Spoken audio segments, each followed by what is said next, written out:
હવે વાત છેલ્લા 24 કલાકની કરું કે જ્યાં રાજ્યમાં 255 તાલુકામાં વરસાદ વરસ્યો હોવાના મળી રહ્યા છે સમાચાર। ખેડાના મહેમદાબાદમાં 19.5 ઇંચ વરસાદ ખાબક્યો છે।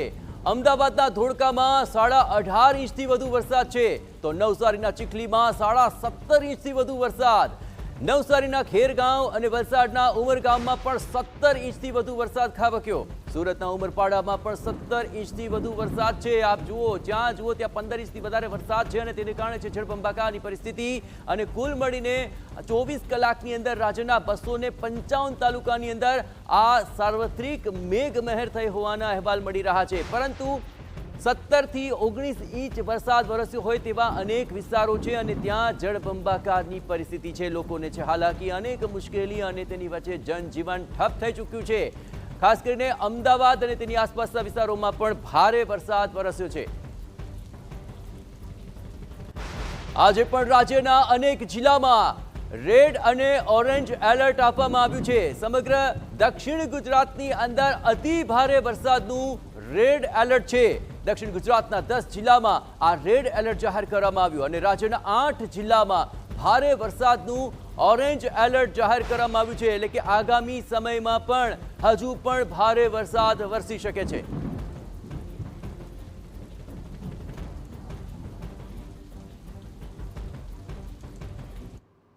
અને આ મુશ્કેલ પરિસ્થિતિની અંદર કઈ પ્રકારની પરિસ્થિતિ રાજ્યની અંદર વરસાદને લઈને જોવા મળી રહી છે તે આપને બતાવું તો ક્યાં ક્યાં રેડ એલર્ટ છે તે જરા જોઈ લો। અહીં પંચમહાલ, ભરૂચ અને વડોદરા આ તમામ જે વિસ્તારો છે ત્યાં રેડ એલર્ટ આપવામાં આવ્યું છે। આ ઉપરાંત 24 જુલાઈએ છોટાઉદેપુર, નર્મદા, સુરત અને વાપી આ તમામ વિસ્તારોની અંદર રેડ એલર્ટ છે, એટલે કે અતિ ભારે વરસાદની શક્યતા હવામાન વિભાગે વ્યક્ત કરી છે। અને અન્ય વિસ્તારોમાં ખાસ કરીને દક્ષિણ ગુજરાતના જે વિસ્તાર છે ડાંગ, નવસારી, વલસાડ જ્યાં પહેલેથી જ અતિ ભારે વરસાદ છે ત્યાં પણ હજુ રેડ એલર્ટ યથાવત છે, એટલે કે હજુ પણ અહીં ભારે વરસાદ વરસી શકે છે। આ ઉપરાંતના જે તમામ વિસ્તારો છે ત્યાં પણ ભારે વરસાદના અહેવાલ અપાયો છે, એટલે કે ઓરેન્જ એલર્ટ 24 જુલાઈએ સાબરકાંઠા, અરવલ્લી, મહેસાણા, ખેડા આ તમામ વિસ્તારોની અંદર ઓરેન્જ એલર્ટ છે અને આ મોટાભાગના વિસ્તારોમાં 17 ઇંચથી વધુ વરસાદ ખાબકી ચૂક્યો છે। આ ઉપરાંત અમદાવાદ, ગાંધીનગર, આણંદ અને ભાવનગર આ તમામ વિસ્તારોની અંદર પણ ઓરેન્જ એલર્ટ આપવામાં આવ્યું છે। આ તમામ વિસ્તારોની અંદર પણ ભારે વરસાદ વરસી શકે છે।